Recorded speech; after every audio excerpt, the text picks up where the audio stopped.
El corazón sirve para dar cantidad de vida. El cerebro sirve para dar calidad de vida.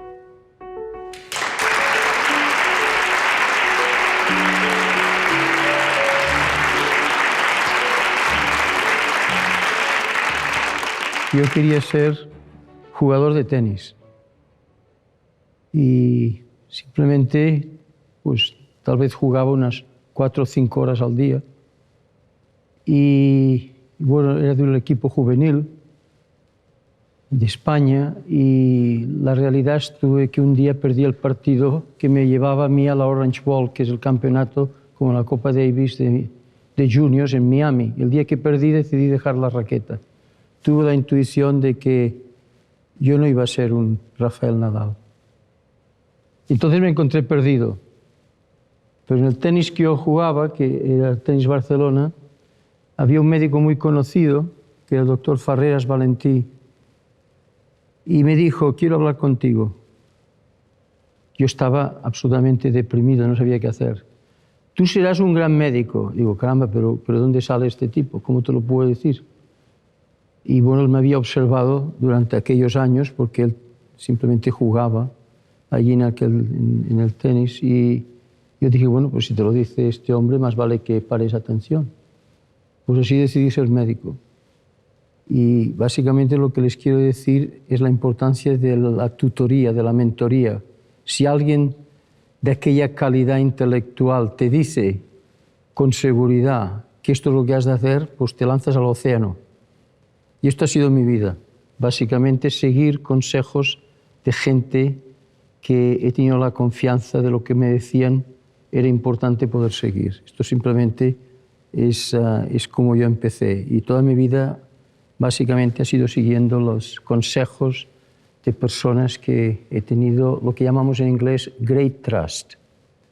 Bueno, yo creo que ustedes me quieren hacer una serie de preguntas, vamos a ver si soy capaz de contestarlas. Pero encantado de pasar unos minutos con ustedes. Vamos a ver. Hola, doctor Fuster. ¿Por qué es tan importante para usted la educación? Yo creo que la ciencia, la salud y la educación son las 3 palabras absolutamente críticas hoy en día.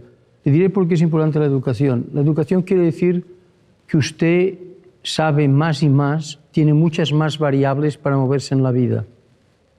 Y usted, cuanto más educado está, más es capaz de dominar al mundo alrededor de usted. Cuando menos educado está, el mundo te está dominando a ti. Es decir, que yo le diría que la educación es muy importante para la autoestima. Ya para empezar, es un tema muy personal.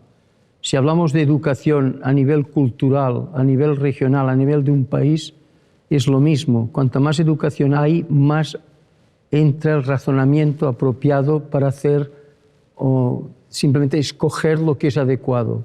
La educación es fundamental y es un arma muy importante para la autoestima. Cuanto más sabemos, más estamos en control de nosotros y más podemos escoger qué es lo adecuado para nosotros.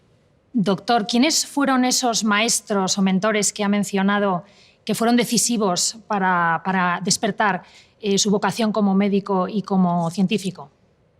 He tenido tantos maestros.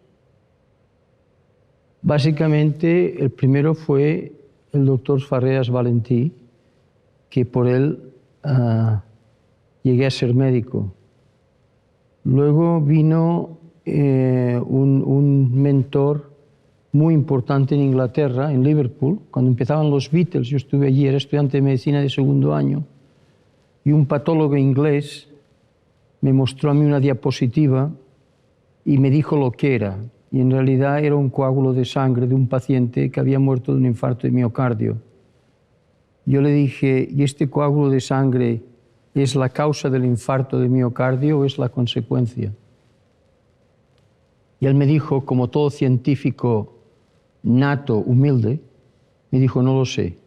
Pero le voy a decir a usted lo siguiente, usted hará la tesis doctoral sobre si el coágulo de sangre es la causa o la consecuencia del infarto, y me lancé al océano de nuevo. Y así es cuando yo fui a la Universidad de Edimburgo y ahí hice mi tesis basada en la diapositiva y de que un individuo me dijo qué es lo que tenía que hacer. Luego el doctor Farreras Valentí, que fue el que quiso que yo fuera médico, tuvo un infarto de miocardio a los 43 años. Y me dijo, vamos a ver, yo conozco muy bien la medicina, pero no tan bien lo que es la cardiología. Quiero que seas cardiólogo. Pues así, pues yo soy cardiólogo. Yo creo que les estoy dando un mensaje. Estoy dando un mensaje y es que tenemos que aprender a escuchar. Y no simplemente, mire que todo lo que me iban diciendo ni se me había ocurrido ni era parte de mi vida, pero el saber escuchar con gente que tienes una química, con gente que quiere lo mejor para ti, yo creo que es absolutamente fundamental. Esto es lo que... Y luego desde entonces he tenido muchos tutores y actualmente le diré lo siguiente, yo tengo 2 tutores. Digo porque esto de los tutores, los mentores, se habla de que solamente es para gente joven que está completamente perdida. ¿Sabe quién está más perdido? Cuando más avanzamos en edad, más perdidos estamos. ¿Y sabe por qué? Porque el mundo funciona a una velocidad tan rápida y cada vez tenemos más responsabilidades y cada vez necesitamos de más gente que realmente nos ayude a escoger lo que es más adecuado. Es decir, que yo tengo 2 mentores que me dicen, por aquí no andes, por aquí es mejor que andes por este lado. Es decir, es muy importante. ¿Cómo podemos ayudar a los jóvenes y a los niños a reconocer o a identificar a esos mentores y también a encontrar su propio talento?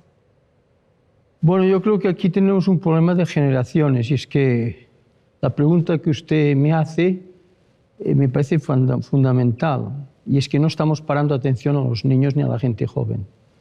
Lo que hacemos es darles lo que piden, pero lo que no hacemos es estudiar a fondo que esta es la edad donde realmente va a tener una influencia importante para el futuro.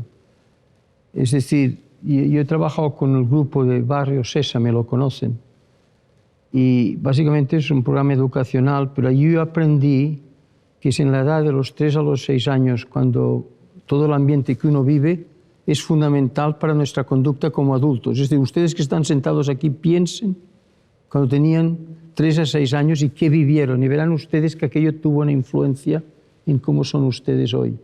Por lo cual yo creo que es fundamental el entrar en estas edades muy tempranas porque captan muy rápidamente y entonces puedes, en cierta manera, seguir lo que los padres creen que es importante, ¿no? Es decir, yo lo que le diría es que sus hijos o sus nietos paren atención cuando tienen estas edades de 3 a 6 años, porque lo que les dicen lo captan. ¿Por qué los niños captan los idiomas mucho más rápidamente que los padres? Porque hay muy pocos centros cerebrales que no conectan y lo que les dices lo retienen y sale más tarde. Cuando entras en la pubertad y más tarde hay muchos centros, todos conectan y es mucho más difícil el captar cosas que les dices porque hay muchísima más confusión.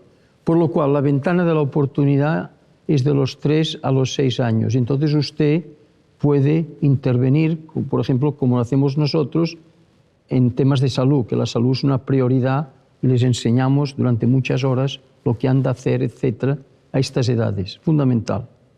Doctor Fuster, su hijo es músico y su hija arquitecta. ¿Está usted contento aunque no hayan seguido sus pasos? Contentísimo. Contentísimo porque están siguiendo lo que es su talento.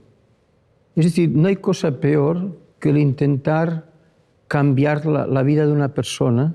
Todos nacemos con talentos y todos nacemos con objetivos, con cosas que nos atraen.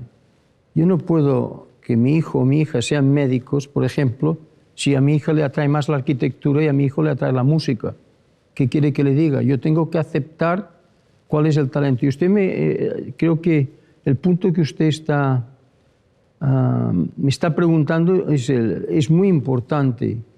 Yo le diría que una de las cosas más importantes en la vida de todos ustedes y la mía es cuál es nuestro talento. Y alguien te lo ha de decir, pues yo hablo de los mentores y tutores. Porque si en la vida uno quiere seguir simplemente con una conducta que no sea neurótica, no hay nada más importante que hacer lo que uno está haciendo, el talento que uno tiene. Pero alguien te ha de decir cuál es tu talento. Si eres ambicioso, olvídate, estás utilizando una cosa artificial.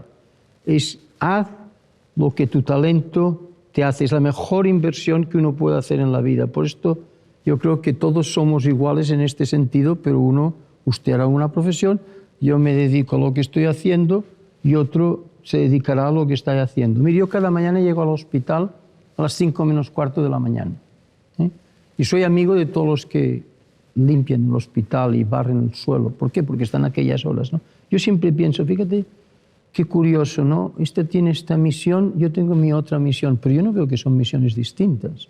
Lo que pasa es que aquella persona probablemente está haciendo porque necesita un salario, etcétera, pero la realidad es que los ves contentos porque tienen un sitio de trabajo y tienen algo. Yo tengo la gran suerte de que he podido utilizar mi talento a un nivel que me ha dado la sociedad, y por esto soy una persona de mucha suerte. Pero yo lo que les diría es que si hay posibilidades, si hay las posibilidades de que uno se conozca bien y pueda seguir la línea de lo que uno tiene este talento, yo creo que es absolutamente crítico y fundamental invertir en él.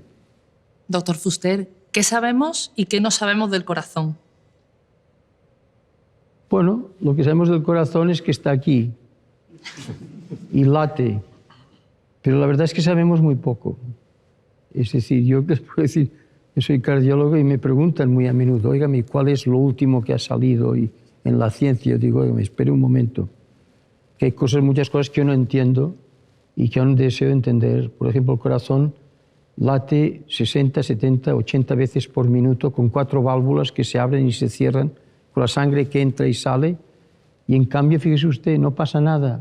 ¿Sabe cuántas veces late el corazón en la vida de un individuo? Millones de veces.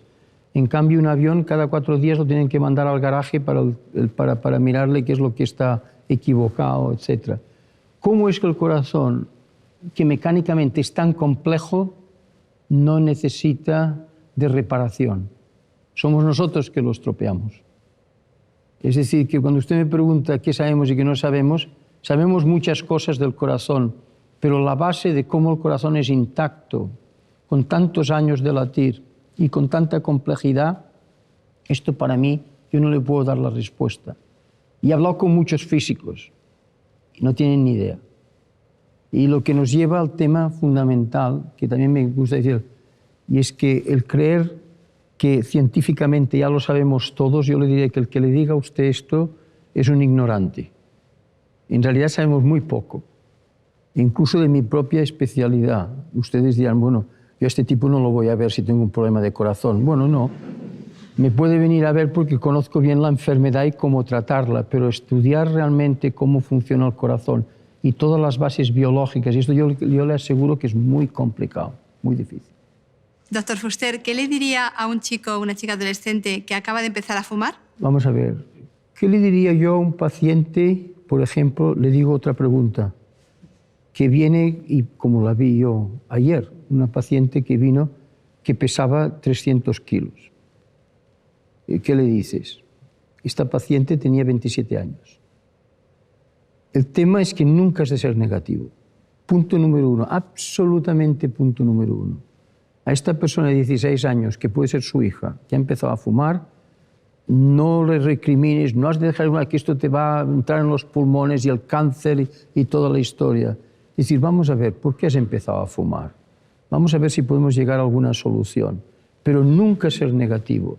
Y esto lo hemos aprendido mucho los médicos, lo hemos aprendido mucho porque dialogamos con pacientes con problemas continuamente y uno se hace simpatético, todo lo contrario a lo que uno pudiera pensar. Es decir, que a esta persona se ha de tratar de una manera, a ver, ¿qué opinas? Sobre todo pedir su opinión, no la tuya.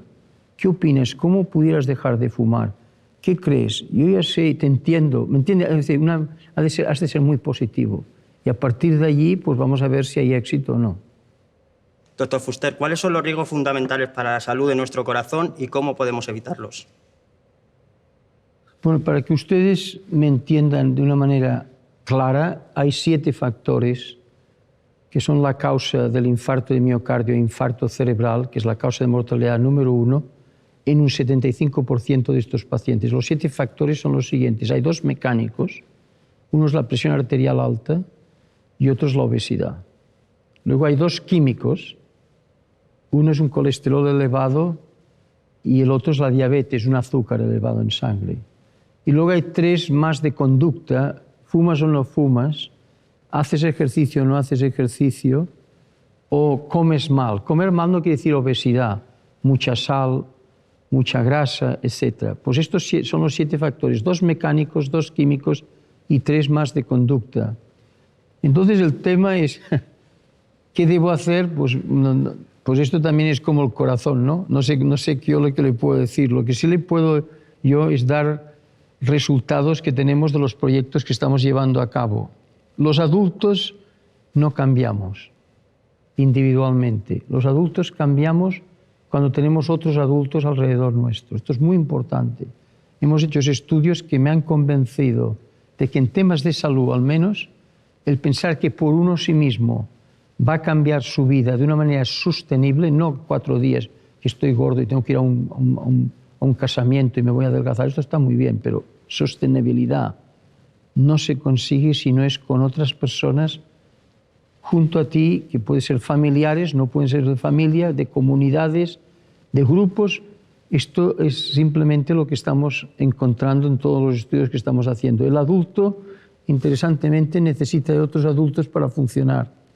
Es decir, que esto creo que es muy importante. Estamos en una sociedad de que la individualidad no ayuda al individuo. Y sobre todo lo que le digo es en temas de salud. Hola, doctor. ¿Hay alguna manera de educar a los adultos en hábitos saludables? Bueno, vamos a ver.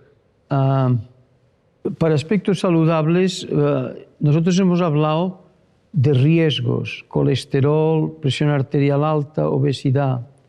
Lo primero que tenemos que hacer es hablar en positivo. Es decir, queremos que estés delgado, que hagas ejercicio, queremos que comas bien, ¿comprendes? Es decir, que estamos entrando en un sistema educativo distinto al clásico, y es que estamos intentando promover la salud más que prevenir la enfermedad. Esto psicológicamente estamos viendo que está teniendo impacto. Es decir, el hablar con la persona, promovamos lo que es bueno, más que intentar hablar lo que es malo. Este es el primer punto que te querría hacer. El segundo punto, yo te puedo decir que depende de la edad del individuo. Por ejemplo, cuando uno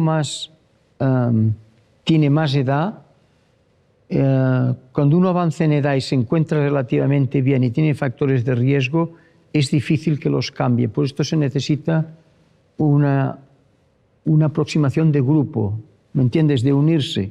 Nosotros tenemos un proyecto en que grupos de 5 o 10 individuos se unen, hablan en sí mismos unos 15 durante cada mes, una vez, y usted es obesa, yo fumo, etc.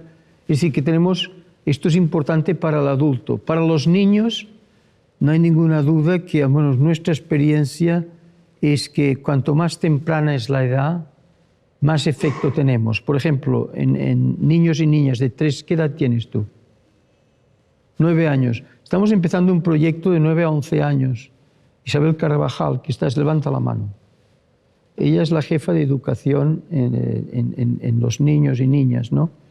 Todos nuestros estudios se han hecho de los 3 a los 6 años, en donde hemos visto el impacto que tiene el trabajar durante unas 50 horas en un periodo de 5 meses, 50 horas. Y les enseñamos cómo funciona tu cuerpo. Esto a los niños les es muy importante, que entiendan. Segundo, comer bien. Tercero, educación física, deporte. Y el cuarto, cómo controlar las emociones. A los 3 a los 6 años les enseñamos ya que cuando sean mayores el saber decir que no al alcohol, cuando se les presente el tabaco, etc. Es decir, esto es el programa educativo que tenemos. Y la realidad es que es un programa educativo de mucho éxito. Lo que no sabemos es que si este programa lo estamos empezando ahora en la edad de los 8 a los 10 años, un sistema educativo algo distinto tendrá tanto impacto como el que tiene de los 3 a los 6 años, donde hay muy pocos centros cerebrales que están simplemente trabajando y es muy fácil el poder tener un impacto en estas edades. Es decir, que yo simplemente lo que estoy diciendo es que el tema de la salud no puede ser un tema individual de una propia persona. Yo me voy a cuidar. Necesitas un ambiente, necesitas lo que digamos un catalizador, sobre todo de grupo, incluso en los niños. ¿De acuerdo? ¿Te he contestado la pregunta o no estás contenta? Vale. Hablando de los niños de 3 a 6 años, que es lo que pone siempre Doctor como ejemplo, he visto que tiene un personaje en Barrio Sésamo. ¿Podría contarnos un poco más cómo surgió esa idea? Sí, yo empecé en Barrio Sésamo debe hacer unos 10 años y no recuerdo exactamente la manera que yo entré en Barrio Sésamo simplemente como un consultor médico. Lo que creo que participé, pero no enteramente, porque fue un grupo de nosotros, fue en Cookie Monster, que tomaba cookies cada día de la semana. Nosotros lo que fuimos capaces de convencer a los ejecutivos del Barrio Sésamo que tenía que comer cookies un día a la semana. Bueno, yo creo que esto fue importante y diré por qué. Porque cambió la cultura del Barrio Sésamo. El Barrio Sésamo, que era un programa educativo general, empezó a meterse más en problemas médicos de HIV o SIDA en África y empezó ya en un terreno realmente educativo, en el terreno de la salud. Esto yo creo que fue fundamental. Y fue en este paso que yo empecé a contribuir con proyectos, con Sésame. Y entonces, pues sí, la verdad, un día me llamaron en Nueva York y me llamaron que fuera, no sabía por qué. Voy yo simplemente a las oficinas de Sésame y cuando llego me recibe un Muppet y me dice, I am you. Yo soy tú. Y es Dr. Rooster. Yo soy Fuster, es Rooster. Y me dijo, I am Dr. Rooster. Yo soy Dr. Rooster. Y bueno, este doctor pues, ha tenido mucho éxito en países de habla hispana y ahora creo que va a ir ahora a habla inglesa también. Es decir, que es el Dr. Rooster, que es lo que usted me está preguntando. Es simplemente como Cookie Monster y es muy interesante porque hay aspectos, por ejemplo, tiene un paro cardíaco uno de los Muppets y el Cookie Monster es el que le ayuda a la resucitación. Habla de si el corazón está a la derecha, a la izquierda, o sea, todas las discusiones que tienen entre ellos son muy atractivas para los niños. Este es el Dr. Rooster. Al hilo de lo que estaba comentando antes, uno de los proyectos más innovadores fue el que se puso en marcha en Colombia en el año 2009 y que luego se extendió a otros países donde se enseñaba a los niños de 3 a 6 años hábitos saludables. Quería saber cómo está este proyecto y cuáles son los objetivos que se han cumplido y qué se desean conseguir. Bueno, como todo, y este es un mensaje que a mí siempre me gusta dar, cualquier proyecto que tenemos siempre hay muchas barreras y dificultades. Es decir, el que piense que tienes un talento y quieres conseguir y va a ser todo fácil, en realidad todo es difícil, pero tenemos que ser persistentes. Y esto es básicamente como empezamos, con mucha persistencia. En realidad lo que ocurrió fue que yo quería hacer un proyecto en Nueva York en niños de 3 a 6 años y el Board de Educación me dijo que no era imposible el introducir 50 horas en todo aquel sistema. Entonces yo tuve como muy buen advisor el presidente Clinton, porque entonces yo había sido presidente de la Sociedad Americana de Corazón y trabajé mucho con él en el asunto del tabaquismo. Y me dijo, en Estados Unidos esto va a ser muy difícil, que te aprueben, que quieras dar tantas horas de mensajes a niños de 3 a 6 años, pero ves a países de Centroamérica. Entonces decidí ir a Colombia y no fue fácil porque Sésame se opuso al proyecto, porque todos los proyectos que hemos hecho tenemos un grupo control y un grupo que intervenimos. Entonces comparamos. Y Sésame pensó que esto no era ético, el que un grupo no fuera intervenido. Pero claro, yo creo que no es ético que no se intervenga nadie. Esto es como todo.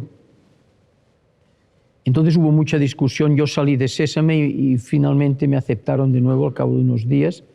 Y así empezamos el proyecto en Colombia y el proyecto fue fantástico, 1.500 niños, la mitad con 50 horas, en realidad algo más, de instrucción de los temas que yo he hablado antes y los otros sirvieron como controles. Entonces a los 3 años vimos que había una gran, que era espectacular realmente la actitud de estos niños, el conocimiento, los hábitos, etc. Entonces este proyecto vino a España y vimos lo mismo. Y de España, pues ahora estamos en Nueva York, ya, o sea, en Estados Unidos ya nos han aceptado. Estamos en Harlem y muy pronto será en toda la ciudad de Nueva York. En los 5 distritos de Nueva York vamos a empezar el proyecto en niños de 3 a 6 años y actualmente estamos trabajando, pues no sé, Isabel, en España unos 25.000 niños, ¿no? Es decir, que estamos realmente trabajando con mucho volumen ya, y el tema es cómo vamos a controlar la calidad. Pero esto ha sido básicamente la historia, y empezó en Colombia. En alguna ocasión le he escuchado hablar de la regla de las 4 T's para aplicarla a la vida. ¿Por qué es tan importante y qué son exactamente? Las 4 T's. Sí. En un mundo como el que vivimos, si uno no tiene claro 4 ideas, se mueve como una bandereta. 4 T's que son de cómo uno madura personalmente. Y hay 4 A's de cómo uno transmite cómo es en el mundo que vive.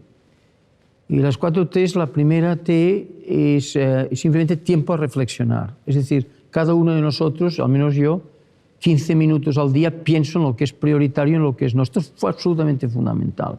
Estos 15 minutos son los más importantes del día. El pensar, el decir, estoy solo, what is important, qué es importante. El segundo es cuál es tu talento. Y esto es fundamental, como ya he dicho, ¿no? Saber cuál es tu talento y aplicarlo. El tercero es transmitir positividad. Y el 4, ya lo he dicho, es tutoría. O sea que en realidad son las 4 T's.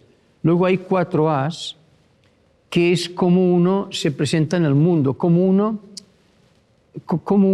intenta ayudar al mundo de alrededor, que esto es fundamental, el sentirse útil.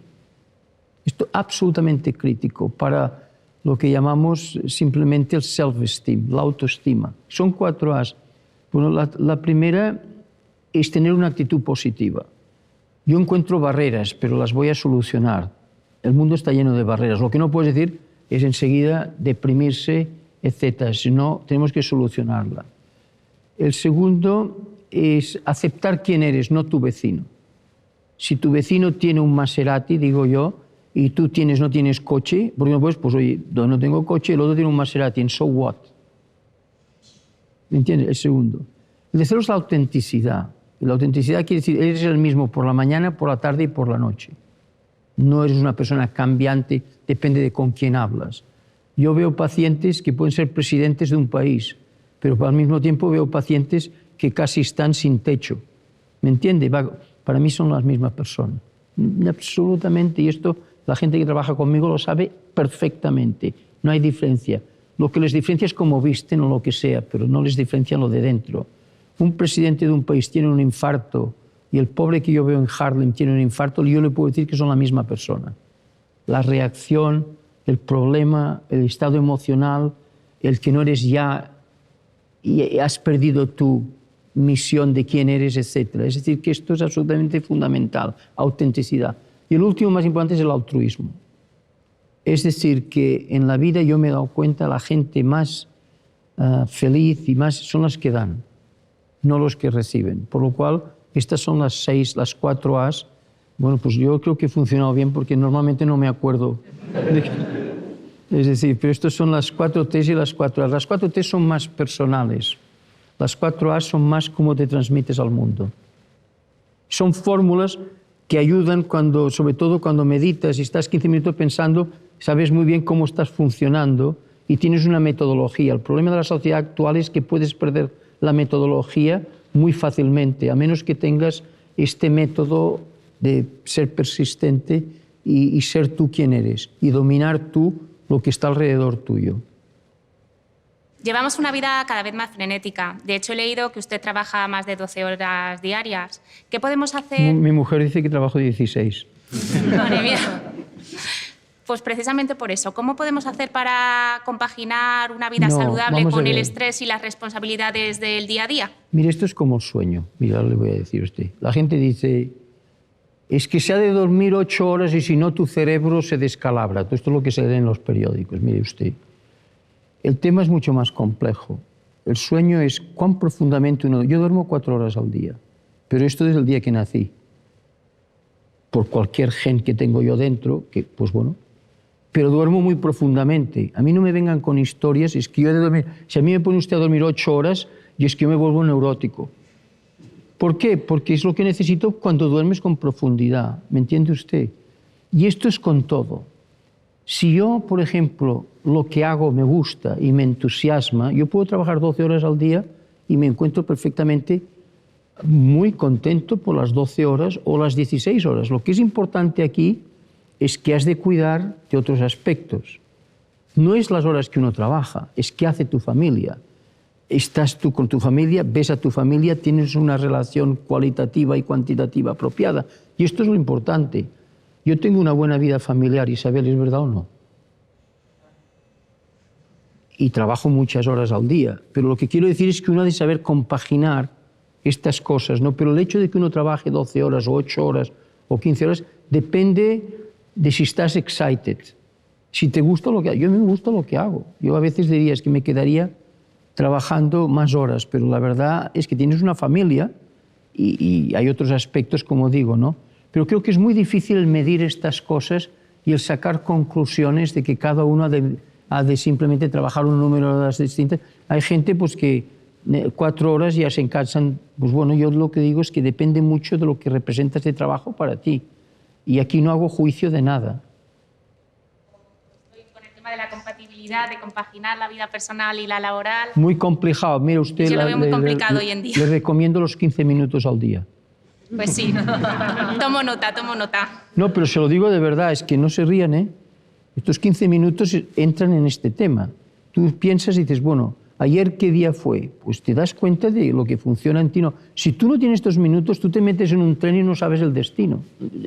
Cada día entras y vienen cosas y reacciones y se reactive. Nosotros no podemos reaccionar, nosotros tenemos que proactivar. Esto es lo que yo siempre pienso que es importante.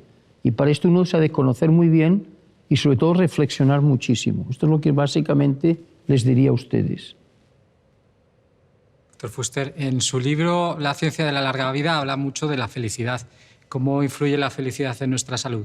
Sí, la felicidad, como usted sabe, es un término difícil de definir y en realidad uno es un poco escéptico porque todos tenemos fluctuaciones, todos.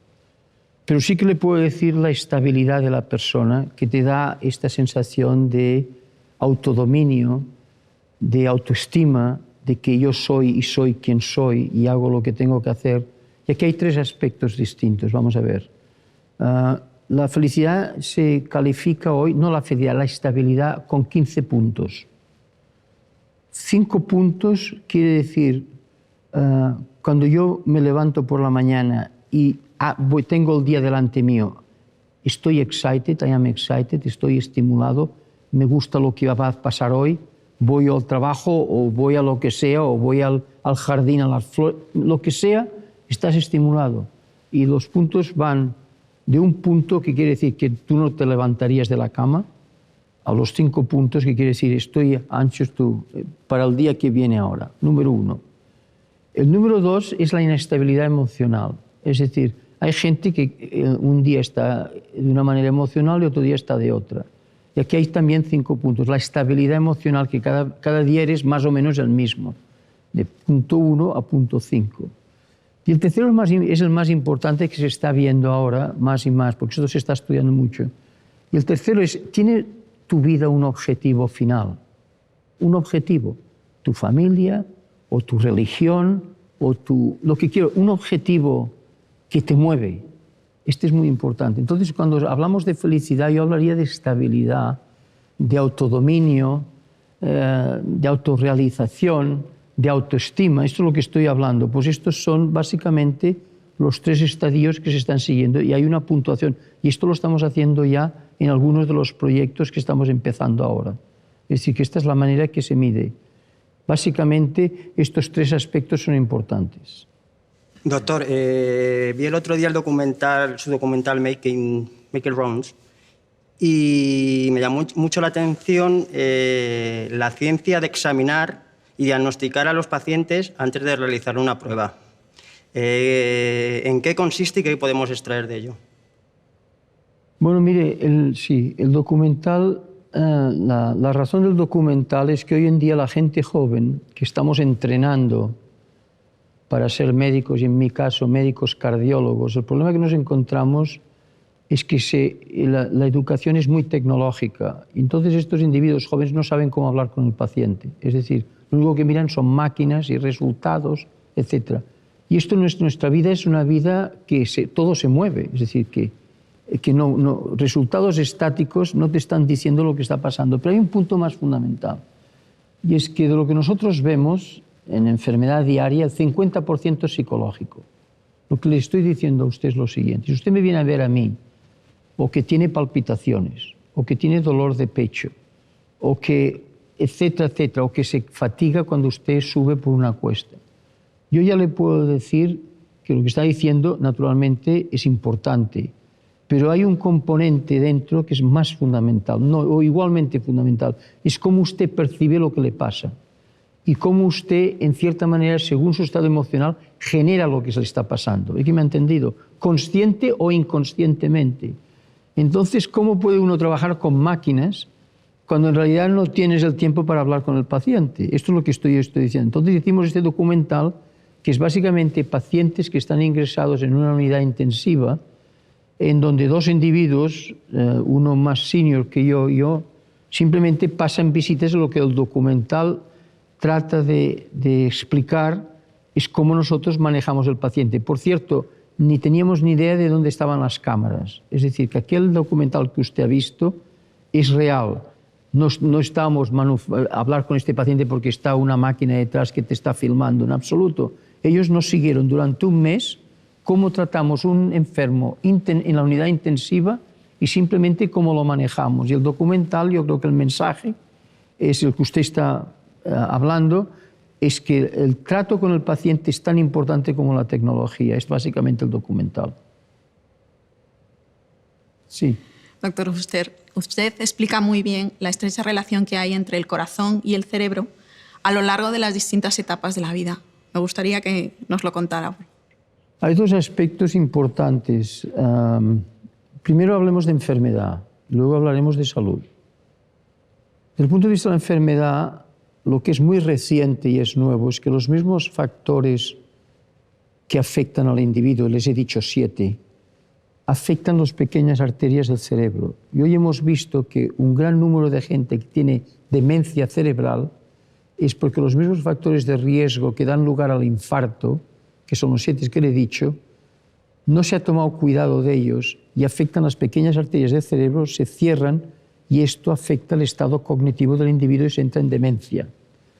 Yo lo que le quiero decir es que incluso la enfermedad de Alzheimer, que es una enfermedad mucho más compleja, la manera en que la enfermedad progresa en acelerarse o menos acelerar tiene mucho que ver con este componente que yo le estoy diciendo. Entonces, actualmente, de 100 personas, y seguro que ustedes conocen o familiares que tienen demencia cerebral, de estas 100 personas el 25% es Alzheimer. Pero la aceleración de la enfermedad depende mucho del problema vascular. El 25% es un problema vascular puro, que estos factores de riesgo, de los 7, 3 son importantes. La hipertensión no tratada, la diabetes no tratada y el colesterol elevado no tratado. Estos son los más importantes, ¿comprende usted? Es decir, el 25% es Alzheimer, el 25% es la enfermedad vascular por estos factores y el 25% es una combinación de los dos. Y esto es un 75% de la demencia senil. Por lo cual, hoy en día, cuando alguien me dice, yo voy a tener un infarto y me moriré rápidamente, por lo cual no me preocupo. Claro, esto está muy bien, pero hay dos errores aquí. El primer error es que la mayoría de los infartos no mueren repentinamente. Este es el error número 1. Esto lo podía leer en las novelas, pero la realidad no es así. El 80% de los infartos sobreviven al infarto. Pero hay un segundo punto. Esta persona, en el momento que le empezamos a decir, ok, ¿su cerebro qué? Y dice, mi cerebro no tiene nada que ver con el infarto. Digo, pues usted no está al día. Porque usted sepa que el no cuidarse los factores de riesgo pueden afectar su poder cognitivo cerebral y entrar en demencia cerebral, ¿comprende? Y esto ahora la gente lo empieza a entender más. Yo creo que esto es un punto fundamental. Tenemos más impacto hoy en día, en el año 2018, en un enfermo, en decirle cuídese porque su cerebro puede estar afectado, que decirle cuídese porque usted puede tener un infarto. ¿Y qué me ha entendido? Ahora la gente empieza a entender lo que es la calidad de vida. Y esto nos lleva al otro aspecto, que es la salud. Mire usted, esto es lo que voy a decir, es tan simple, pero bueno, no quiere decir que sea equivocado. El corazón sirve para dar cantidad de vida. El cerebro sirve para dar calidad de vida. Es que es simple, quédense con ello. Porque, naturalmente, pudiéramos hablar de mucho más, pero esta es la realidad. Nuestro cerebro es muy importante por la calidad de vida que vivimos. Alguien me ha preguntado por la felicidad. Y ¿verdad? Tú. Y hemos hablado de la estabilidad. Esto está aquí arriba. ¿Es verdad o no? Está aquí arriba. En cambio, el corazón, sabe usted que cuando falla, falla y la cosa se pone mal, ¿no? Desde el punto de vista de cantidad de vida, puede afectar también la calidad. Pero yo creo que en salud tenemos que empezar a hablar de calidad de vida y para esto tenemos que poner nuestro esfuerzo en el cerebro. Como, por ejemplo, la niña me preguntaba qué tenemos que hacer para cuidarnos. Bueno, pues todo esto es muy cerebral. Es hacer una decisión, me voy a cuidar y voy a tomar cuidado de los 7 factores de riesgo. Y cada edad es un poco distinta. Y aquí les quiero hacer hincapié a lo siguiente. Mucha gente dice, bueno, es que yo voy a tomar ajo. Y el ajo va contra la enfermedad cardíaca. Yo, ¿sabe qué? Tomo chocolate negro porque el blanco te mata. Yo no sé dónde han sacado todas estas historias. La verdad es que no lo sé. Esto está en los periódicos y todo el mundo lo lee. Forget it. Wrong. Lo importante son los 7 factores de riesgo que yo les he mencionado, los 7 factores.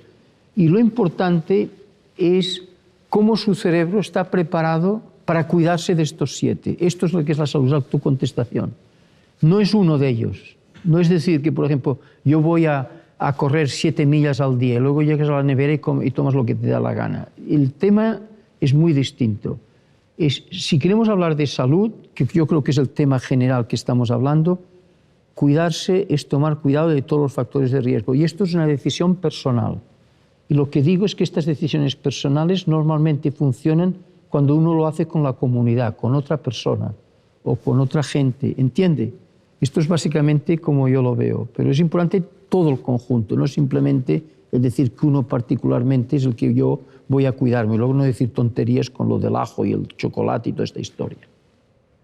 Doctor, yo le quería preguntar sobre el centro, por su trabajo en el Centro Nacional de Investigaciones Cardiovasculares y bueno, quisiera que nos comentase qué es el CNIC y cuáles son las principales o qué investigaciones destacaría. Yo he trabajado muchísimo en la enfermedad, en lo que le estoy hablando, cómo se forma un infarto de miocardio, infarto cerebral, el problema de la degeneración.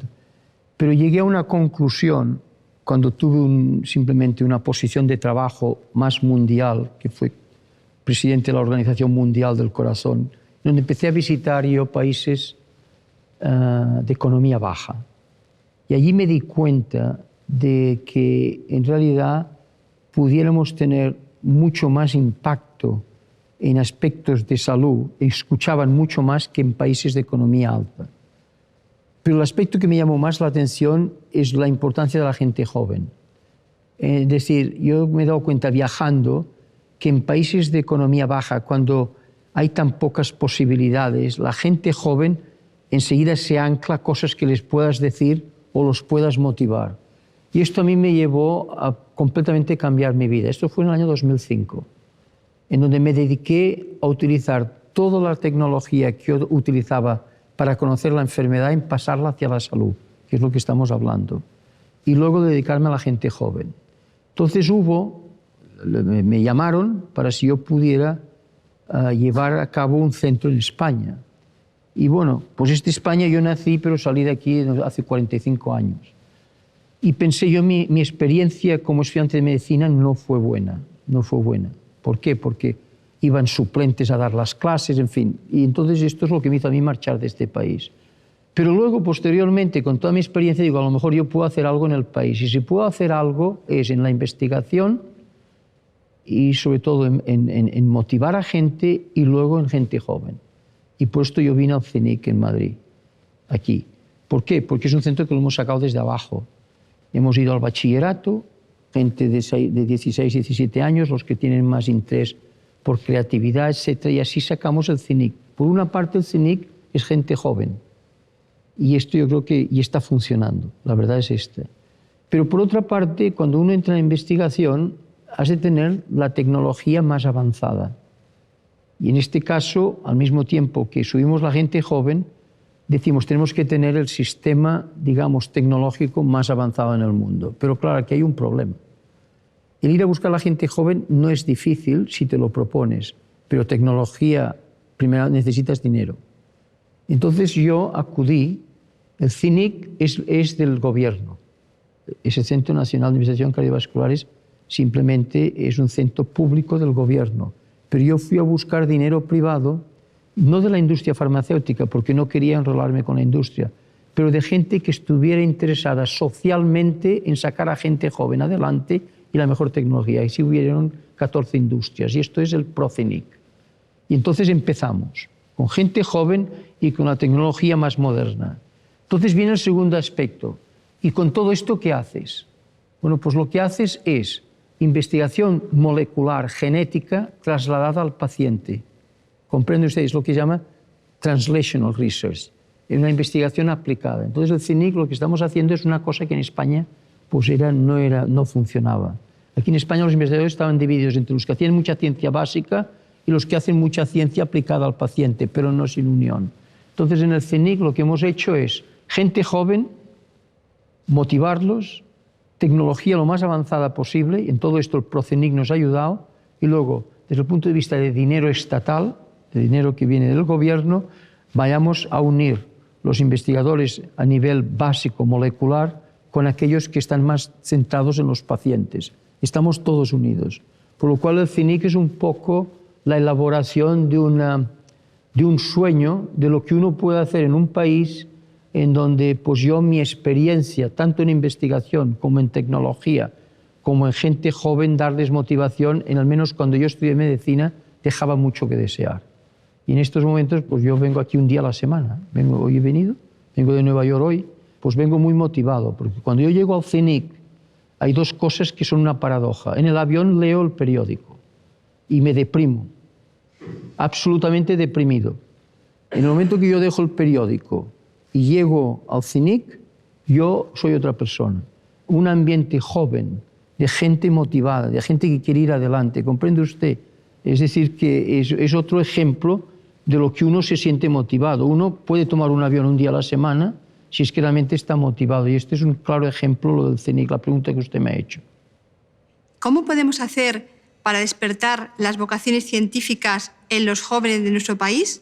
Mire, una cosa que yo he aprendido en la vida es ser muy pragmático y poco de grandes frases, porque esto no. Lo que haría es darles las oportunidades a que vayan a un sitio donde se les motive. Porque el que tú les digas 100 cosas no sirve para nada. Vamos a ver.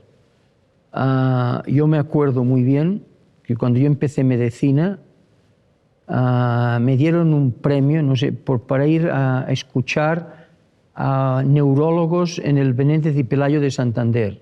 Es decir, yo tenía 18 años, supongo, y voy a Santander y a mí la neurología ni me venía ni me iba. Pero yo me senté allí los 4 días que me pagaron el viaje, que fue el premio, ¿no? Me senté allí como individuo responsable y bueno, escuché. Bueno, pues aquello me despertó a mí la investigación. Yo sí soy investigador hoy, no le quepa ninguna duda, es por aquel seminario. Porque me di cuenta de lo mucho que tenemos que aprender, de lo mucho que hay que hacer, de lo mucho que podemos contribuir haciendo investigación. Y este fue simplemente un evento neurológico. Por lo cual, yo le diría, vamos a ver, si usted tiene un hijo o un nieto que quiere despertarle la vocación de lo que sea, por favor, mándelo a los sitios donde se hace lo que usted cree que puede motivar a este chico o esta chica. ¿Me entiende? Que tengan expuestos. Y esto es lo que nos ha pasado con el CINIC. ¿Sabe cómo sacamos a la gente joven de los 15 y 16 años? Les damos una beca y entonces vienen un mes al laboratorio y están allí viendo todo lo que ocurre. Y claro, todos quieren acabar siendo investigadores. Pero este es el tema. No es solamente algo teórico. Los has de poner algo que realmente les motive. Es decir, que yo es como le contestaría la pregunta. El hablar no sirve para nada, porque te entra por aquí y te sale por aquí. Es decir, los has de poner en el lugar apropiado. Hola, doctor. Me llamo Nelson, soy profesor de Educación Física y me gustaría saber cuáles son para usted las claves de la motivación y cómo podemos utilizarlas.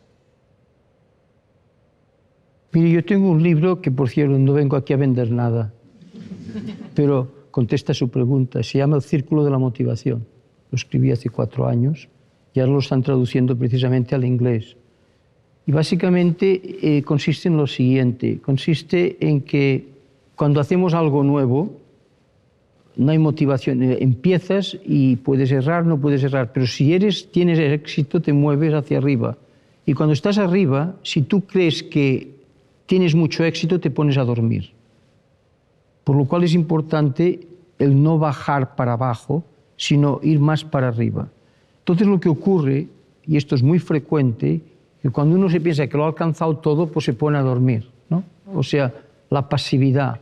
Entonces entras en un terreno de frustración. Entonces el tema está cómo en este círculo uno se motiva. Esta es la pregunta que estás haciendo. Pues la motivación viene en el sudoeste, te diré. Hay mucha gente joven que a mí me pregunta, cuando quieren verme, me dicen, óigame, es que estoy en el sureste. Y ya saben de lo que están hablando. Y están en el momento de frustración. Ya me lo dicen, ya que me van a ver porque están en el sureste del círculo. Y quieren que ir al suroeste. Entonces les ayudas. La fórmula que les he dicho antes. Cada uno tendrá su fórmula, pero todos podemos seguir adelante si tenemos una metodología, el pensar cada día, talento, las 4 T's, las 4 A's, que me han entendido, están allí. Es decir, uno debe tener un método por el cual sepa salir adelante en momentos de frustración. Y esto es básicamente como le contesto a su pregunta. Y esto está en el círculo de la motivación, es cómo puedes empezar a ir para arriba de nuevo. Lo importante es cuando llegues arriba no pensar que has llegado a ningún sitio, porque si no sigues trabajando, entonces caes enseguida para abajo. Y esta es la vida, ups and downs. ¿Nos podría dar algún tip especial para motivar a gente quizá de edad más avanzada, que ha perdido a un ser querido, que ahora mismo está en un estado de semidepresión? Es decir, ¿esas mismas técnicas que nos propone se aplican a gente joven y a gente mayor? No, es distinto. Es distinto. Esto es un tema que lo vivimos los médicos continuamente, y sobre todo un médico cardiólogo, donde vivimos la mortalidad y vivimos todo este aspecto. Lo más importante es gente querida. Ya se lo digo yo ahora. Cuando la gente dice que la familia no sirve para nada, sí, no sirve para nada, dime que no sirve para nada. El día que tengas un problema verás que lo único que sirve es los que has tenido a tu lado. Es decir, que esto es un tema completamente distinto. En momentos de gran gravedad, en momentos de gran pesimismo, es muy importante otra persona u otras personas que tú tengas trust, que tengas confianza y exponerse. Y esto es lo que hacen los psicólogos. Básicamente los psicólogos lo que hacen es que te hablas y te explanes, etc. Pero si puedes hacerlo esto con una persona que realmente tenga una química contigo y sea una persona que tú sientes que te apoye, esto es lo más importante en momentos de este tipo. En momentos de motivación. Y esto ocurre muchas veces, lo que dicen a los 50 años, el crossroads, es verdad. Los 50 años son muy tricky. No quiero vender, pero tengo otro libro sobre esto. No quiero vender ningún libro, pero claro, son cosas que he pensado muchísimo, ¿no? Este de los 50 años es un momento difícil, porque no sabes, vienes de algún sitio y no sabes si has de ir a otro, o etcétera, ¿no? Es muy importante el hablar con gente, el tener relación, el decir cómo te encuentras, el ser muy sincero. La amistad es sinceridad, es abrirse, esto es lo que es, ¿no? Pero es un terreno muy distinto al que me ha preguntado el compañero, muy distinto. Yo creo que hemos hablado de todo, pero yo creo que si tengo un mensaje a dar es difícil el poder decir, hay tanto, pero sí, tal vez el mensaje que yo les diría es, lo sé en inglés, pero bueno, first be useful, estar en una sociedad que sea familiar, que sea la que sea, donde uno esté, pero que sea de utilidad. Esto para mí es fundamental. Es decir, tenemos que salir de nosotros mismos, incluso con todos nuestros problemas, y juntarse con otros si es que hay muchos problemas. Pero creo que el ser útil es importante. Y para ser útil es importante conocer todas las coordenadas. Yo creo que aquí hemos hablado del tema educativo, etcétera. Es decir, que uno pueda escoger y el ser útil con su talento, con lo que conoce, etcétera. Y yo creo que este es el tema para mí más interesante, y es si uno puede salir de sí mismo y ser útil en la sociedad donde vive. Y si uno no puede salir de sí mismo, intentar juntarse con gente en donde uno pueda tener ya una relación de cualquier tipo, en donde hay una comunicabilidad importante. Y yo creo que si se llega a este punto es fácil llegar al segundo. Pero creo que para mí, bueno, claro, hay gente en la sociedad que ha tenido más suerte que otras. Yo he tenido mucha suerte, por lo cual cuando yo hablo de esto, pues hablo porque yo soy una persona de mucha suerte, por lo cual lo único que puedo hacer es dar más que recibir, porque he recibido toda mi vida. Entonces yo simplemente es el consejo que les daría. Es un estadio en dos tiempos. Si ustedes están ya, que se han hecho, que tienen confianza y que saben lo que quieren, saben dónde van, pues yo creo que es el momento de ser, cuanto más útil a la sociedad sean, yo creo que les dará mucha más satisfacción. Y si no han podido llegar allí porque problemas personales o lo que sea, sobre todo tener en cuenta que hay otras personas en el mundo donde viven que pueden ser de mucha ayuda para ustedes. Esto sería el estadio número 1. Bueno, yo creo que este es un mensaje un poco superficial, si les parece, pero al menos es lo que yo les diría como resumen final de este contacto que hemos tenido. Mucha suerte.